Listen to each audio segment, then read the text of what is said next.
Mu bijyanye n'amakuru ya Pi Network, abapiyoniye bakomeje kuganira kuri post yatangajwe na Pi Core Team. Imaze iminsi byacishijwe ku rubuga rwa X cyangwa se Twitter, aho bashimiraga OKX ko yagize uruhare mu kumenyekanisha iyi coin.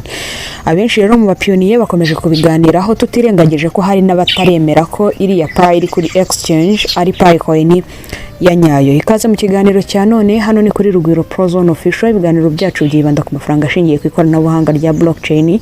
Ibyo tubirebera hamwe kugira ngo twongere ubumenyi, twinjire muri isi ya Web3 tubibyaza umusaruro. Bitangiye kuba byafata indi ntera muri Pi Network. Ubu noneho Core Team yashimiye OKX Exchange nyuma yo gutuma Pi imenwa n'abantu benshi, cyane cyane abari muri Leta Zunze Ubumwe za Amerika. Ariko ikibazo nuko abantu benshi bibaza bati, ese hari open network yaba yarabaye mu bijyanye no kuba iri faranga ryakemererwa gushyirwa ku ma exchange? Hari abatabyemera, mu gihe abandi bemera ko ku itariki 20 z'ukwezi kwa kabiri mu mwaka wa 2025 byagenze neza. Kuki hari abavuga ko rero Pi itari ku isoko nyaryo? Reka tubisobanure mu kiganiro cya none. Nk'uko byatangajwe ku rukuta rwa X rwa Pi Core Team, hari post ya Core Team yavuze ko ku nshuro ya mbere OKX yashyize Pi kuri platform yayo. Abantu benshi barayimenye, cyane cyane abari muri USA. Ibingibi bivuze ko Pi ikomeje kwagura ibijyanye na ecosystem yayo no kugera ku bantu benshi cyane. Core Team yavuze amagambo akomeye cyane, harimo ibijyanye no kuvuga ngo more user, abantu bayikoresha benshi, strong network yabo ikaba ikomeye. Bisobanura ko intego yabo ari ukongera abayikoresha cyangwa se bakenera Pi umunsi ku wundi, kongera uburyo ikoreshwa no kubaka network ikomeye cyane. Ese habayeho open network? Reka tubanze dusobanure open network.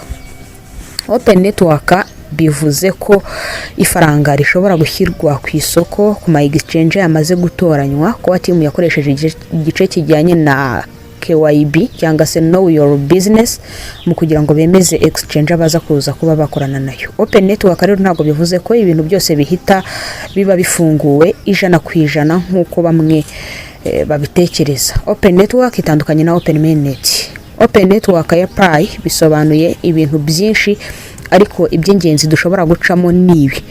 Pi blockchain yafunguye ku buryo ishobora guhuza n'izindi systeme zo hanze, ari nabyo byabaye ko bihuje na OKX na Bitget na Mexes n'izindi. Kuba wafata address ukuye muri OKX ukoherezaho Pi zikagenda zikageramo, ibyo biba ku gice cya open network. Kandi aba developer bashobora gukora application zigakoresha Pi. Ibyo nabyo byabaye nyuma y'itariki 20 z'ukwezi kwa kabiri mu mwaka wa 2025. Mbere ntibyashobokaga. Ikindi nuko exchanges zimwe na zimwe zitangira gukorana n'iyo coin, ubwo nyine zatangiye gukorana na Pi mu bijyanye na ecosystem. Mu kuvuga ngo Core Team nyuma y'uko ifunguye open network bimaze gutanga uburenganzira bw'100% bw'uko iyo exchange ishobora kubahagararira cyangwa se ikaba kimwe mu gice ushobora kujyaho ugasangaho product za Pi. Reka tubitange mu buzima busanzweho. Urugero, usanzwe ufite iduka, ariko iryo duka ryawe rihahirwamo wenda n'abantu bari i Rubavu, i Gisenyi. Uri kubona ko hari abandi bakiriya uri gutakaza i Kigali, noneho ugafungura ishami muri cya gice nyine ufitemo abandi bakiriya. Product ikaba ari yindi itahindutse, ahubwo ukabarangira uti nimuza kuza kugera i Kigali murajya hanaha musangeho product zanjye nibisanzwe. Nabyo Core Team yakoze, yavuye ku gice kijyanye na decentralized exchange yimukira no ku gice cya CEX cyangwa se centralized exchange. Ni ukuvuga ngo hari hamwe ho kuba bari mu ma exchange bakemerera abantu koherezaho coin, kubera ko zino exchange muzi neza ko nka OKX ibifite abantu bayikoresha benshi. Mu gihe cyose coin ibaye listed kuri OKX cyangwa se Binance, bisobanura ko buri munyamuryango wese utunze OKX yemerewe no gutunga Pi coin. Mbere bitarabaho ko bafungura open network, uwatungaga Pi coin ni uwahawe migration kandi akaba yaranakoze ibijyanye n'ibikorwa bya mining, gucukura umunsi ku wundi. Uwo niwe witwaga umupiyoniye. Ariko ubu umuntu utunze OKX ashobora kurara abaye umupiyoniye ndetse akanakurusha coin ku gice cy'uko yaziguze yashoyemo amadolari akazibika kuri exchange. Hari ibigo bitandukanye cyangwa se ama exchange atarubahirije amasezerano bagiranye na Pi nka Binance. Abeshi batekereza impamvu idakorana na Pi, ariko mu mategeko Binance igenderaho mu kulistinga coin nuko babategeka ko iyo coin mining yabo igomba kuba yarahagaze. Gusa na kwa team ikerekana imbogamizi zitandukanye ishobora guhuriramo nazo mu gihe yabisize ifaranga ryabo kuri Binance, ariko ugasanga n'aba influencer bo kuri Binance bakomeza kuganira kuri ifaranga rya Pi. Bisobanura ko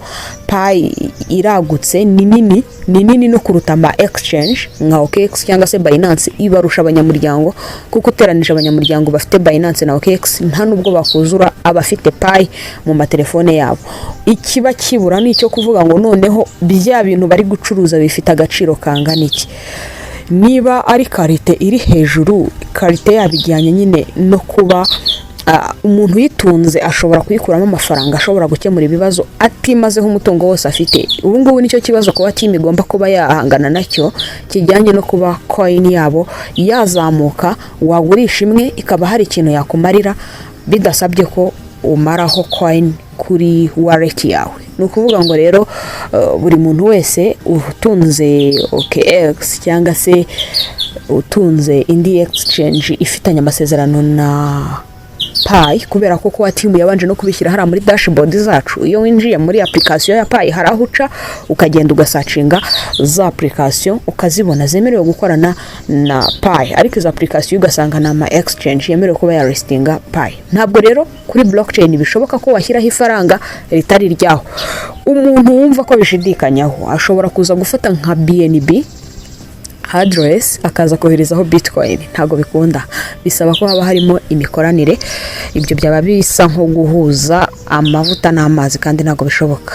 Ibyo kandi bya Open Network bijyanirana no kuba ubucuruzi bwa Pi bwakomeza kwiyongera. Mu gihe bari bafunguye Open Network tubonye ko hari amasoko bihuje nayo bijyanye na systeme zindi zo hanze zitari zisanzwe muri Picoin, kandi aba developer bashobora kubaka ama application. Ibyo mwatangiye kubibona, exchange zitangira gukorana na Pi, ariko hari ikintu abantu benshi batumva neza.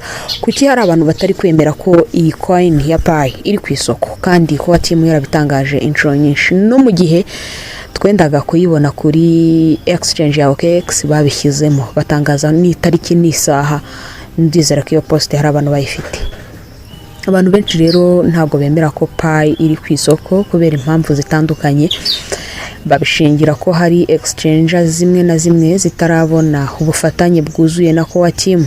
Nka Binance twari turimo tuvuga haruguru, hari naho usanga bacuruza itwa IOU version za Pi aho kuba mainnet Pi nyayo, kandi Pi iracyafite bwirinzi bujyanye na KYC kandi na migration ku bantu bose ntago irafunguka. Niyo mpamvu bamwe bavuga bati Pi ntabwo irafungurwa neza. Nibyo nirafungurwa neza, igice cyo kuyifungura neza biba kuri Open Mainnet, ariko ubu ngubu Open Network yabo irahari. Ubu ngubu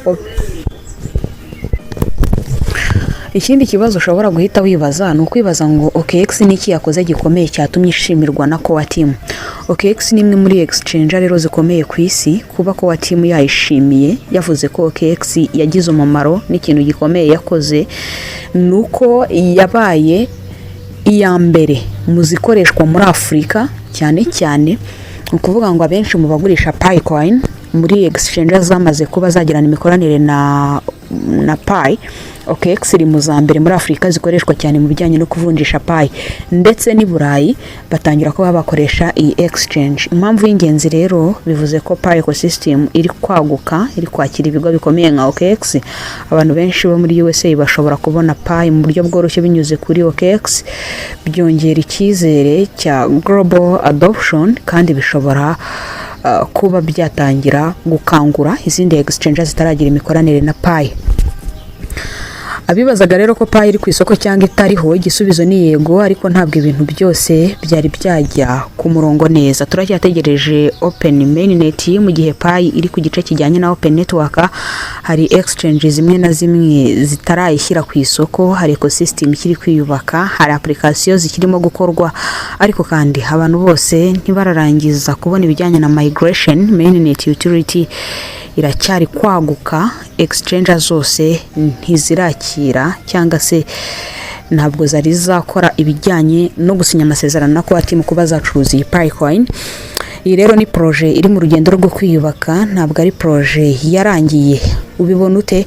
Nge mbona ibintu bijyanye na Pi Network, bijyanye no kuba yaralistinze kuri OKX, nanjye nahamanya nabo 100% kubera ko mu gihe yaristingaga nge ubwanjye nshobora kuba narahaye application ya OKX abantu barenga 20 batari bayisanganywe bayimenyeshejwe na Pi. Ni goal kuri OKX, ni goal kuri Pi. Ubu na OKX ishatse yashimira Pi kubera ko hari abantu benshi byatumye bayimenya, kandi noneho nibakora ibikorwa bijyanye no gucururizaho coin ya Pi gusa ahubwo bagacururizaho n'izindi coin, ubwo nyine bakaba bayabanyamuryango mu buryo bweruye.